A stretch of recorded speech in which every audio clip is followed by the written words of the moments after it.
Welcome to Bouncearound Charleston. I'm Randolph Miller. Coming up in today's show, as a part of the 2014 Piccolo Spoleto opening weekend, the Charleston Symphony Orchestra Gospel Choir is pleased to present a concert theme honoring local African-American television pioneer, Sadie Green Oglesby.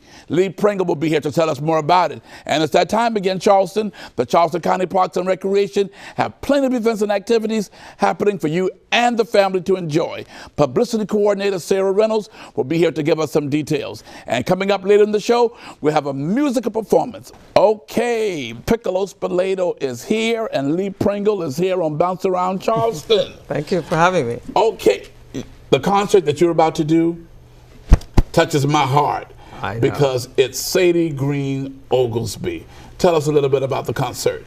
Well, the concert is following a tradition that we've had over the years, highlighting the major contributions that Black people in the Tri-County area all have contributed to the cultural fiber of Charleston. Mm-hmm. I think Sadie Green Oglesby is probably one of the trailblazing pioneers that many people don't know about. Okay. And for that reason, we're doing a concert entitled Until the Next Time to showcase her legacy. Well, now, she's very special to me because the first day I walked in the door here at Channel 5, she was in the lobby. And she told Gloria Wilson at that time to hire that young man. And they hired me that day, and the rest is history. And as many folks who saw your legendary Randolph's Journal many years ago knew that with the approval of her family, you utilized her sign-on and sign-off. Yes, I did. Hello, everybody. Yes. And until the next time. Yes, I did. Well, I grew up in Berkeley County, and it was one of the first things I saw in the morning when television signed on. Correct. And so I got to see Miss Oglesby 6 a.m. in the morning in Berkeley County, and was just amazed by the lilt of her tongue and the delivery of her words. And as an educator, English literature and Latin teacher, I subsequently learned that all of that uniqueness about her cadence as she spoke came from her training. Well, you know, she touched many lives. Yes. In a very unique way, especially in the educational arena. She did, yes.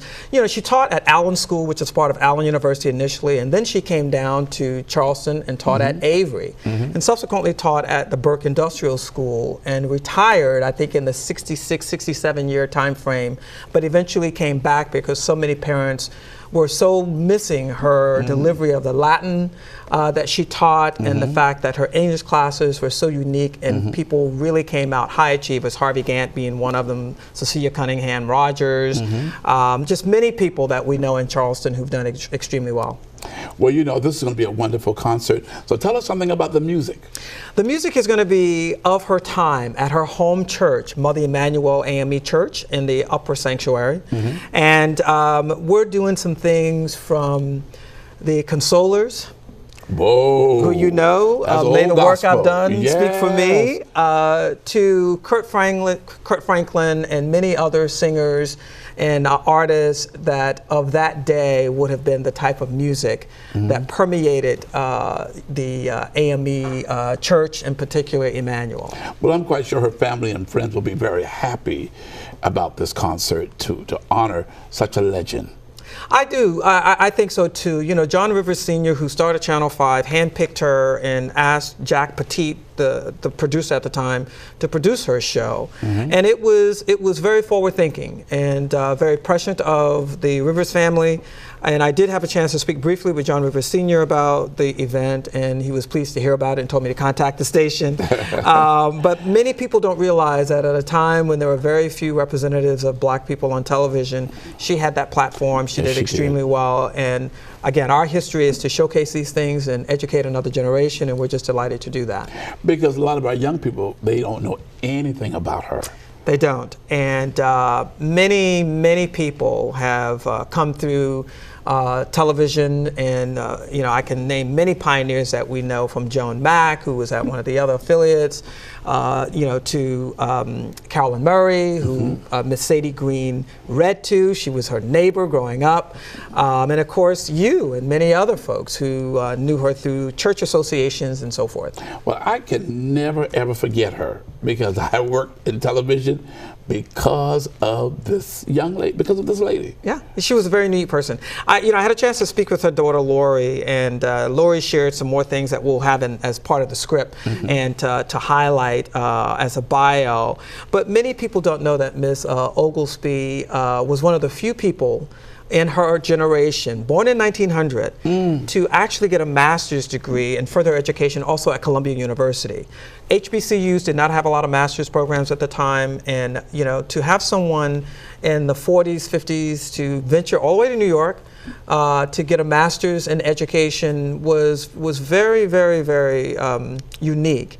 And I think that was all a part of her unique ability to teach, because she went to some of the best schools up in the Northeast. Well, it's good that you're doing this, because even during her time on television, a lot of African Americans weren't seen on television. And she had the unique opportunity to be there every morning to greet you and give you an update on an African American who was doing something positive and unique in the community. With her scrapbook. Yes. And I vividly remember her turning the scrapbook. But I often tell folks that, for those of us who have a platform to educate and remind people, we should do it. And that has been the history of this CSO Gospel Choir since its inception. And we're happy to showcase to Charleston who came before Oprah. Okay, the CSO Gospel Choir will feature this wonderful concert, and tickets, you can get them. And until the next time, a tribute to Sadie Green Oglesby.